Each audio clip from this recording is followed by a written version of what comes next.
Hi, this is Joe from Cymbals Eat Guitars, and you're watching AMBY. Hey everyone, it's Leisha from AMBY, and I would like to welcome you to our interview with Cymbals Eat Guitars. Hello. Hello. How are you doing today? Pretty well, thanks. Just want to say welcome to Toronto. Yeah, good to be back. We're very excited to have you back. Yeah. So I have to kick things off by saying congrats on the release of Pretty Years. Thank you very much. You're very welcome. How does it feel to finally unleash this record with all of your fans?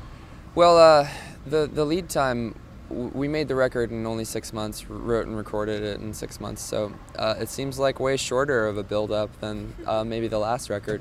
Lose took us 3 years to write, so yeah, but it feels good to give people more music always. The cover for me, I wanted to know the story behind, because there's the casket that's open with all the candles, very smoky looking, then there's the vacuum, just stuck right in the corner, so tell me about that vacuum. It's a visual artist, the work of a visual artist named Jo Broughton. She's based in the UK. She has, I guess back in the early 2000s or the late 90s, she worked at a porn studio, and part of the deal of her working there as a custodian actually was that she was allowed to photograph the sets after everyone had left.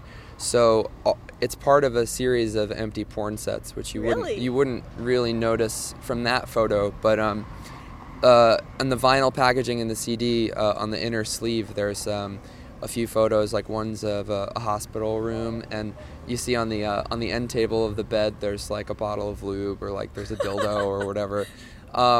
It's just kind of creepy and sad. But the cover itself, we chose that photo because it was, I don't know, the last record dealt so heavily with loss and big, heavy existential themes. And this record kind of dealt with, feeling like you're getting older and aging out of a certain scene. So we just wanted to comment on that a little bit with a goofy vampire coffin with smoke and stuff. It's a little tongue-in-cheek. Okay. Yeah. But also, I think, visually striking. I know for this album you really wanted to channel the live kinetic energy that you have for your live shows. Yes. So what did you do to kind of change things up and channel that into this album? Well, we changed up producers. We worked with this guy, John Congleton, who does like Swans and St. Vincent. He won a Grammy for the last St. Vincent record.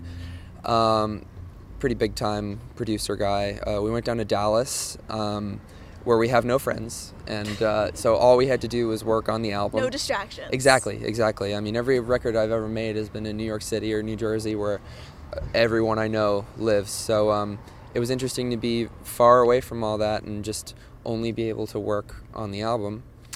And again, we went in with the sort of the directive of we want to make it sound like we sound live, raw, particular vocal style. So John Congleton knew that, and we ended up just doing first and second takes. We set up, we played a couple songs, and then he hit record, and basically we blasted through all the full band takes in 2 days, and all the tracking in 4 days. First take, best take kind of stuff. That must have felt awesome. So it's very, well, I mean, we were always very, very prepared. This time it felt like we were less prepared than we had been in the past, and we actually ended up being just so over-prepared anyway. So it goes to show you how obsessive-compulsive personalities work in the studio. I know for this album you were looking at artists like Springsteen, The Smiths, Bowie, The Cure. Yeah. Just to kind of get a sense for that, are those artists that you've always loved, or were you looking at them for a specific reason for Yeah, this? I mean, these are artists that we all grew up with, basically.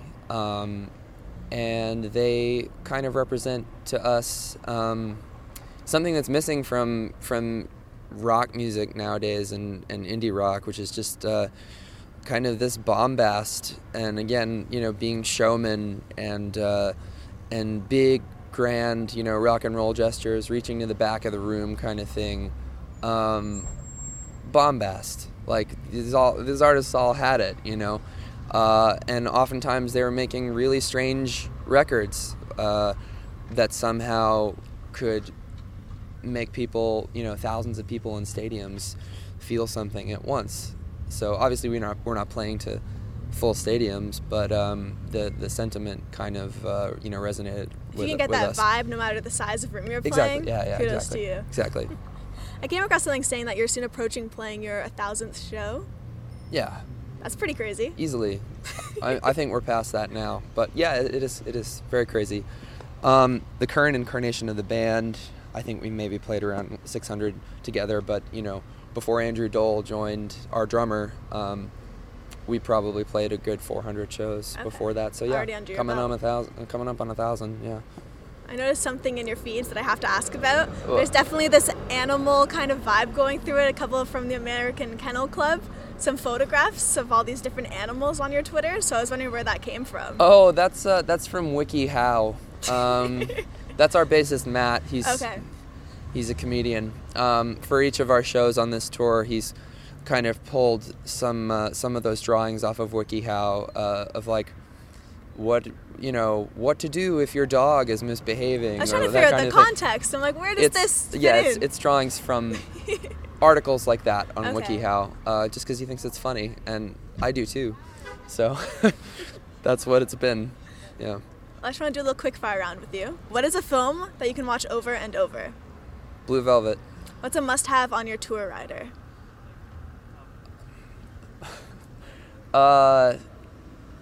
Probably just a big case of water. Water's very important. I know that's boring. I don't want to say whiskey. I already touched on the alcohol part of things, but yeah. Where would you love to perform that you've yet to? Japan. Who would your dream jam session be with? Dream jam session. Robert Fripp. Okay. Yeah. And then to wrap everything up today, any parting words for all of the fans who will be viewing? Come to our shows, please. That sounds desperate. That's really it. Yeah. Hi guys. Thanks for being engaged in our music. And I just want to say thank you very much for your time today. Yes. It's much appreciated. Definitely. And remember, to everybody viewing, you can visit us at amusicblog.com for all exclusive interviews, features, videos, and so much more with your favorite bands. We'll see you next time.